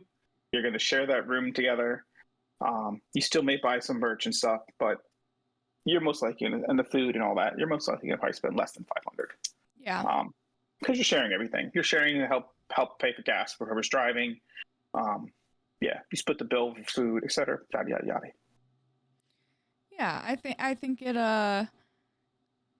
really depends, but I think if you want to travel, that is Vroom, really vroom. where sorry that Feels funny, thank you. You're welcome. But Yeah, traveling I think is where obviously you're gonna have to, budget your travel expenses and stuff, but I think that's one of the big things of where like if you are on a budget, traveling might just not be for you right now because it's doable, maybe depending on what your budget is, but it is probably going to be one of those more expensive things. Um, yes, Especially, obviously how far, distance, is it a day trip, mileage on your car, like it's a plethora and there's so many factors into it that it really is hard to nail down at the end of the day, but it's one of those things like you can make it work if you want to. yeah. But yeah, wow. So yeah. So what was the most expensive axe you've ever bought? All right, what is this? What is coming on out, huh? Yeah, we're gonna talk about how much these sick, nasty custom bad boys are now.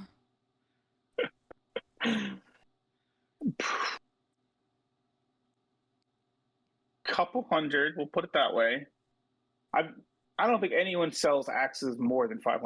If you're buying an axe for that, you're not throwing it, and it's like made of gold, and it's a showpiece, and you're never going to throw it. You're going to hang it on your wall, and you probably shouldn't have bought it in the first place. Mm-hmm. Um, yeah, I don't think I'm going to divulge the exact amount, um, but we all know custom axes can range from say, I think I've seen anywhere between 100 and say $400.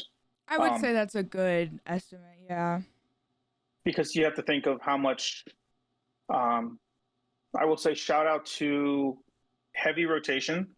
If anyone knows the Water World, that is Burger's axe. He's an axe maker. He throws primarily Waddle, but he does dabble a little bit with us in the IATF world. But anyway, heavy rotation. He is a great new handle maker in the area of, at least for Maryland, Delaware, PA area, Virginia. But yes, he's made stuff that's. I have a couple of his stuff that's simple because it's just a nice handle with a head with an accent on it. That's it, and you're on that low end. But then you add maybe an extra 100 or so because he does some layering, he does some color. You just tweak it a little bit, or you do a request, or even something. That's when you get really custom. You ask a bit more specifics and custom and sizes and specific material and wood. But yeah, you can truly see all the difference between all of them, and that can definitely make that range definitely change. So, are you ready for this? You can get a stock axe from Palmac called the Oshenkoff Geodor OX 440H 2708 Champion Axe for $523. And that's a stock axe. What the heck? You better show me that, because I'm sending it I don't know what you. you're talking about. You are sending it now. Yeah. I can't. No. I am. I know you are. I send it. TikTok. On the clock. TikTok on the clock. My God. Oh, she's pretty. But why? It's probably. Oh, look at that. It's even on sale. Right? It's still over $500. So, funny thing, I actually own an axe from that axe brand. Stop. No, you don't. I do. Yes. That is, I'm pretty sure, I think there's a Swedish company. They're from Europe. Oh, no, I'm sorry. They're German. My bad. But yes, I own one. I own one of their hatchets. Okay. But don't worry, their hatchets are not that expensive. My hatchet from them was maybe like $80 US. Okay. Is that price US? Oh, it is US. Okay. Yeah. But no, yes, I do have one. Unfortunately, it bit to dust. It's still alive. It just needs to be rehandled. Another one of those axes I have that need to be rehandled. And most likely, if Burger ever listens to this, it'll go, oh yeah, this is the brand I own. It'll go back to, it'll go to Burger to get rehandled. Because he's already rehandled it once. Yeah. Mm-hmm. They make very good axes. This was actually my first this company, the axe was the first one I got after I had my hammer back. Oh. This was actually my first axe I bought. Yeah, it was this brand. I came make across good axes for that price. God damn. Well, my hatchet wasn't a $500 hatchet. I may be bad at buying axes, yes, but I don't buy a $500 stock axe. That's crazy. I'm sorry. That's what is it? That blade must be made of silver or something. Like, what the fuck? So I will say the one thing which I don't know how much of a stickler they are about the rules. That hatchet I bought, I like how your little generated person's mouth's going wide open, like, oh my God, what's she gonna say? The handle is hickory. I don't think. Never mind. Never mind. I'm just stupid. Never mind. Oh. Disregard what I was gonna say. Okay. I'm silly. All right. But they make really good axes. They make double bits. They're like a I believe they primarily make axes for out in the industry, shall we say, like forestry. Yeah. Stuff like that. So they're meant to be heavy duty. Yeah, because I will say I think you can see axes that are above that $400 price point if they are like specifically artisan axes. So if they are like, you know, really beautifully crafted, there's a lot going on in them. You know, they might not even be for throwing. They might be. You could. You can throw anything. You can throw anything. But I don't know. I would say like know what you're doing. If you're going to get an axe that's above $400, know what the fuck you're doing. Don't be like, aha, That's great. it's my second week axe throwing and I want to impress the big boys, so I'm gonna buy a big boy axe for $687.83 and it's shit and illegal. So, don't do that. And that just goes, you can try out anyone's axe. You don't need, you don't need a fancy axe to throw. You can beat anyone can be beaten with any axe. It's So that's just the world. The axe doesn't make it. It's the thrower. So right? do you think a custom axe can help people throw well or can help people compete with top throwers better? There's probably a bit of that truth to it. I mean, I find there's probably a truth to it to a degree of what you're getting out of that custom axe. Over time, I've learned I need a lighter axe. I can't throw a heavy axe with a heavy head anymore. It just puts too much pull on my wrist. So if I have a custom axe made, I'm going to make sure I'm always near the minimum. I'm going to make sure it's still legal, obviously, but it's going to be a lot lighter because I need that lighter weight. So in some aspects, yes. Other aspects, I can just go out there and throw. I can still throw a hammerback or a stock cold steel, which I still have too. And I can throw that fine. I can throw it as fine as I can throw my custom cold steel. There's no real difference. It's just one's got fancy colors and Rage on Deadpool. But doesn't it make you feel better? Like, oh, here's a good question actually. Do you feel more confident throwing your custom axe versus just a regular one? Like, is it something that like could help, I guess, with almost like your mental game? Like, this is like my axe. Like, I'm ready to go. We're here to rock and roll.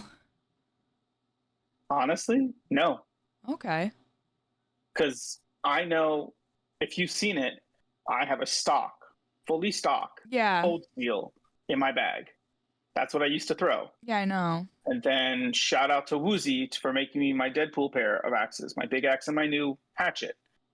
That hatchet he made me is the exact same head. It's just a custom handle. I feel like I can throw both those two cold steels exactly the same. I don't need that.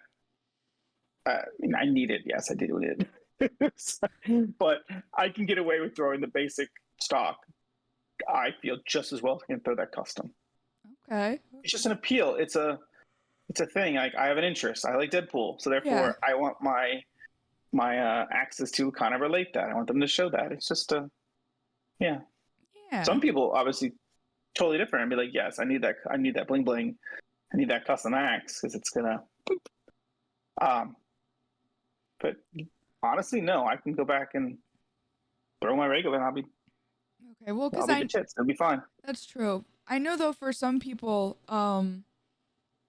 they can use, like a stock axe, but also a lot of those stock axes, they do have chunkier handles, and that I think.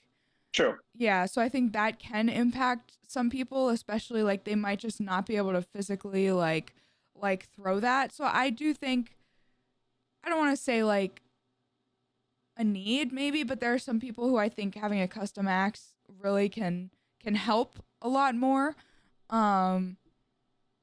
Versus like, honestly, versus someone like you who might be just like, yeah, I can roll with the punches, So I think it's a person to person thing. Absolutely. And you can't, and you're right. My handle, that is one variable. They both my cold steels may be exactly identical except for their handle. Mm-hmm. You're right though. No two axe handles, even if they're stock, are probably going to be 100% the same. So I can feel obviously a slight difference in my stock handle than what Woozy made on the other handle. Like you said, they're two different handles. So there's that variable as well. Yeah. I don't know. I would say depending on your maker, I don't think, unless you have maybe a medical issue that would require like a custom axe. Most people, you're not gonna need something custom. Most people probably won't. But custom axes are fun, and they help you, like, how do I say this? Bring out the flavor of your throwing persona. Um, you know, help define yourself in like the world of throwers, that kind of stuff. Yeah. So, I've talked a lot Well, about. Oh, go ahead. Sorry, go. I was going to say, it's funny that you say it that way about how your axes relate to you. It'd be interesting to see how many people, why they bought the axe they did. Like, why was it the custom way? Because obviously you can have, there's two, I think there's two routes you can say for custom. Mm-hmm. One, I go to you and I say, I want you to make me a custom axe. Fine. Mm-hmm. Two, you see that said vendor at a said maker at an event and be like, oh, they've already had stuff pre-made. So you're throwing something through. You're throwing both axes sight unseen. You haven't thrown them, but one you have more involvement in its development versus the other one is just sitting on the table like, I throw that style head is what I like. I don't mind that color. I'll take that one. Yeah. It's just fascinating. It'd be interesting to see what people throw.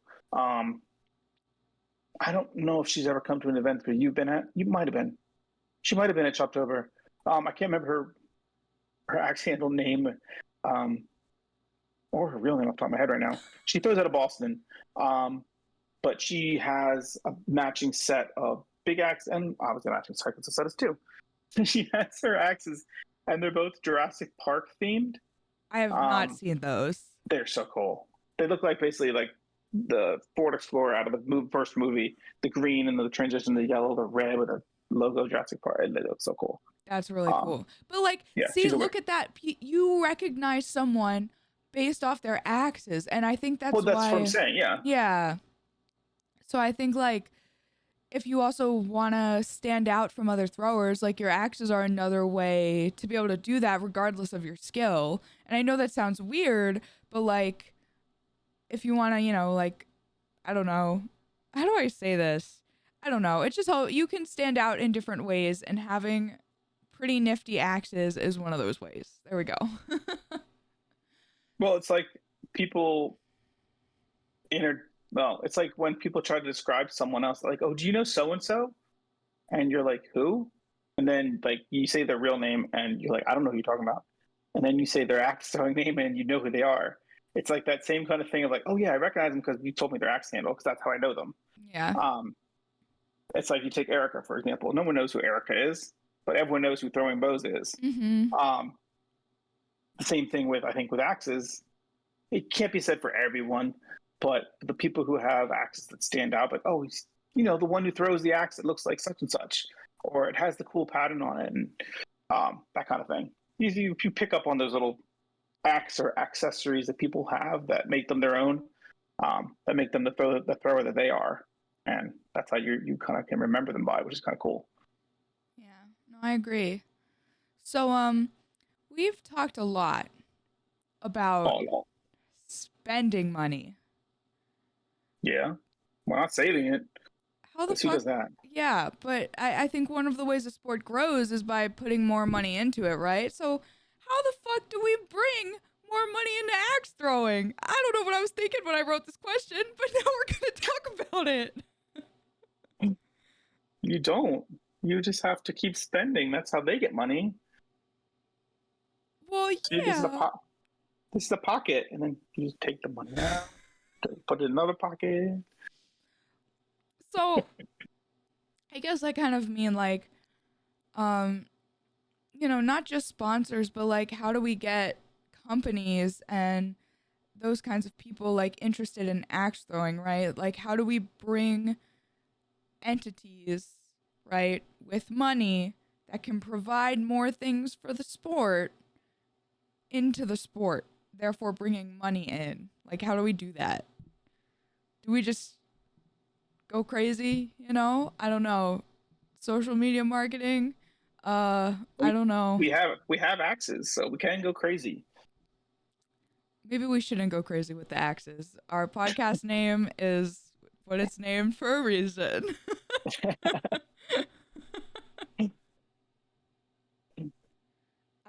What do you Off think? the top of my head, I don't have any answer to your question, but you are correct. I think that sponsorship and getting ourselves out there in a better way can help us grow the sport. We discussed it on another previous episode that I'm about to say a future episode, but that's not true because we haven't talked about it yet.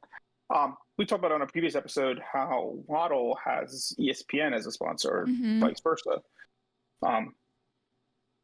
IATF is not there yet, because I would feel like that's a big sponsor.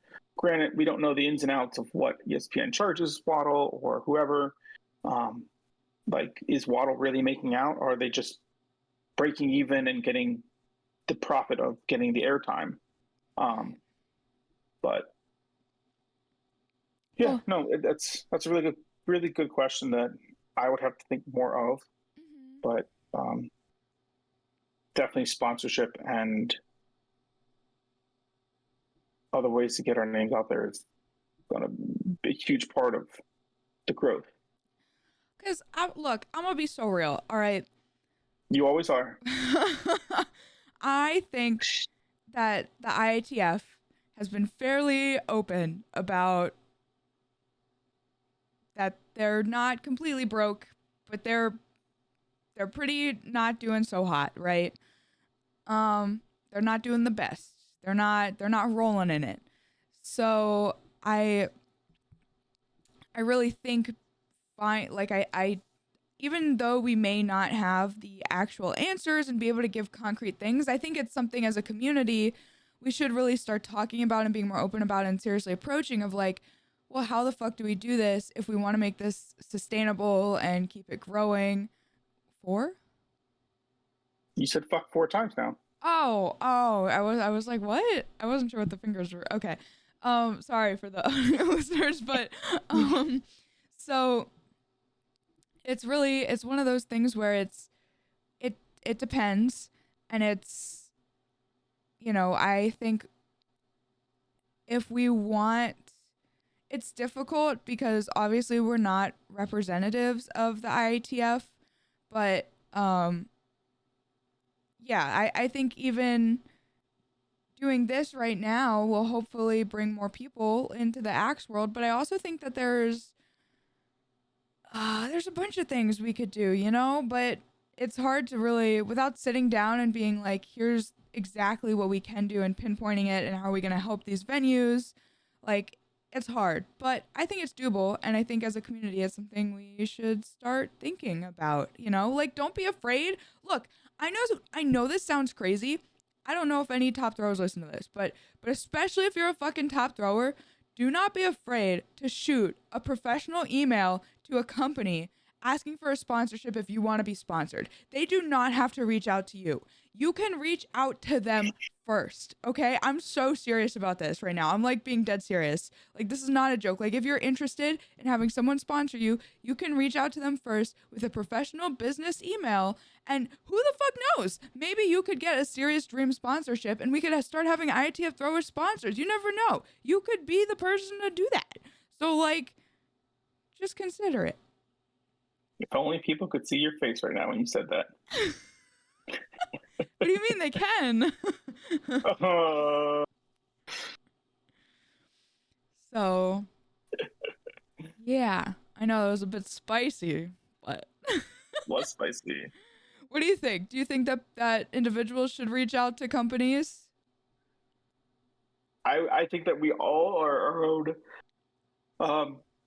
I think we all, as axe throwers in this community, are our own representatives to expanding and helping the IATF expand. We don't have to be part of a panel. We don't have to be appointed to do it. We are, even if we don't know we are doing it. We're not going out there to do it intentionally sometimes. But yeah, people ask, oh, what do you do, Sim, on the side? What do you do for fun? Flare gun? Yeah, because people call you flare gun outside of axe throwing. And you're like, oh, I go axe throwing. And there it is. There's that small little connection. It may not build anything, but it might. But you've gotten it out there. You started the conversation. Yeah. Exactly. Go talk to people, go spread the seed. I don't know. I think that Talk to people. What? oh, I think that there's a lot of things that we can do that people don't even realize they're doing, right? Already. Just by talking to people, telling people about axe throwing. But also like, I don't know, if you wanna take the next step up, don't be scared. All right, here's my message for you guys. All right, gamers. I mean, I didn't say that. I mean, axe throwers. All right, axe throwers. Okay. Who happen to be a gamer? Yeah, if you are a gamer, yeah.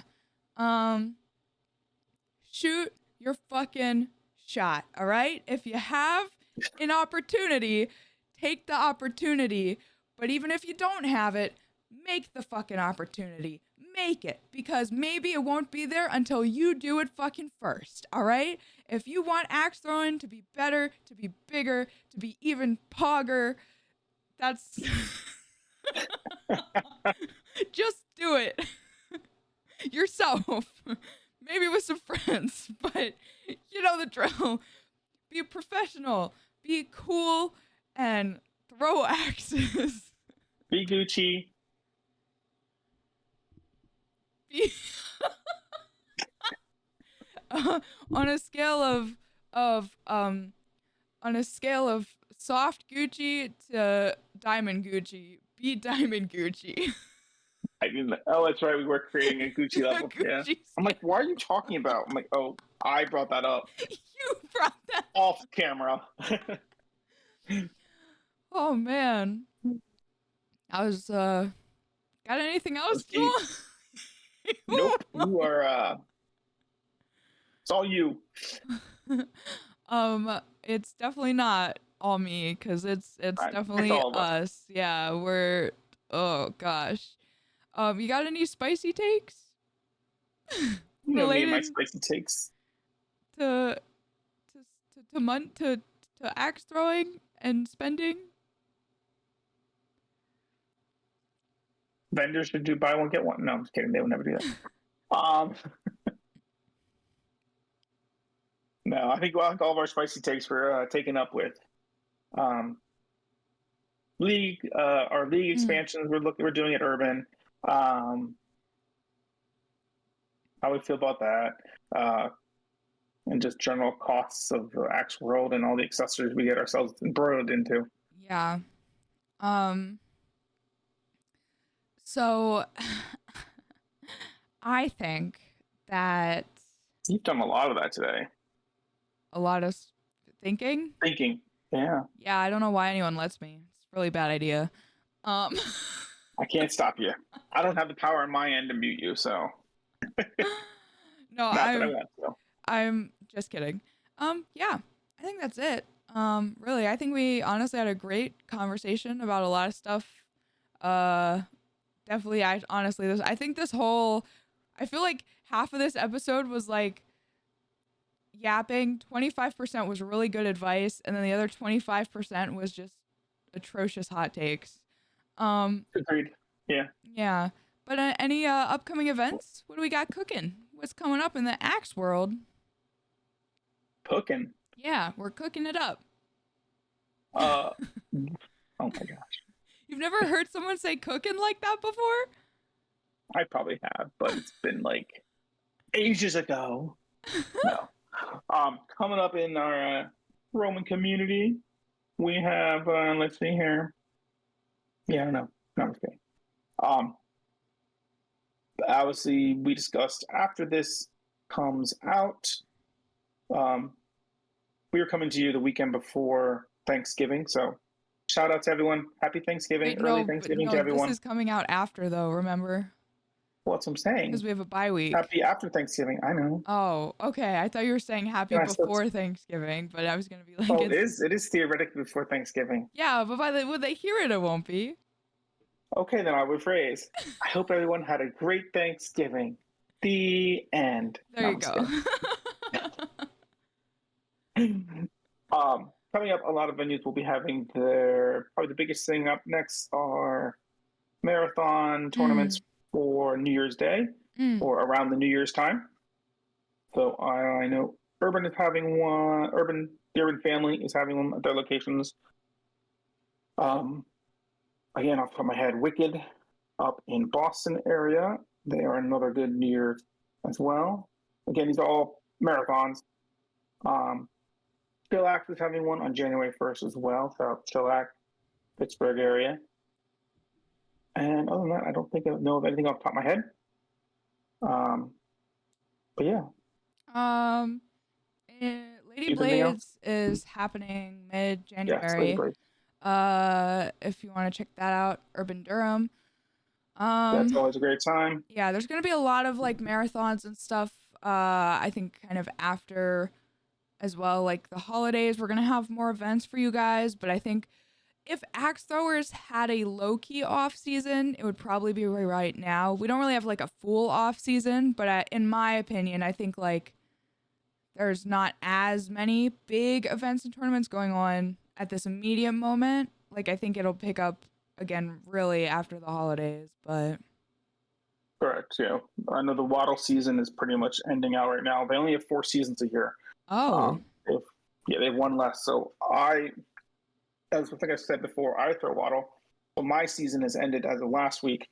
So I'm in a lull right now from Waddle until the first or second week of January. I don't know if that's been posted yet. What? That's so long. I know, right? Wow. That sounds like annoying, but also really nice. It is really weird. It definitely is. But shout out to Krabby Axe and Bel Air, anyone who's local. We have people come down from almost the Delaware PA line. They host a rec league every Wednesday. It's just a nice little $20 buy-in. And it's only for like an hour and a half, no more than 2 hours. We just have fun, play games, enjoy our time together. We definitely do a lot of if you think we talk smack talk during regular league, it gets pretty fun during rec league. So it's a lot of fun. Hey. You see people's true colors and how they compete with just fun games. Hey, well, I always got it under my belt now that I think it was the first ever Waddle match that I threw against you. I'd never thrown Waddle ever. I beat you, so that's. You know what? I don't remember that. I don't think that's how it went down. Oh, but you really. I think it was an unsanctioned match, so therefore it doesn't count for anything. Wow, I think you're right. But it. Don't give up that easily. But you're right though. You did probably win. I know. But it was on accident, and sometimes that's all you need is an accident. It is. Yep. But yeah, I think that's probably where we're gonna wrap up here, guys. Unless you have anything else you want to add. I do not. All right.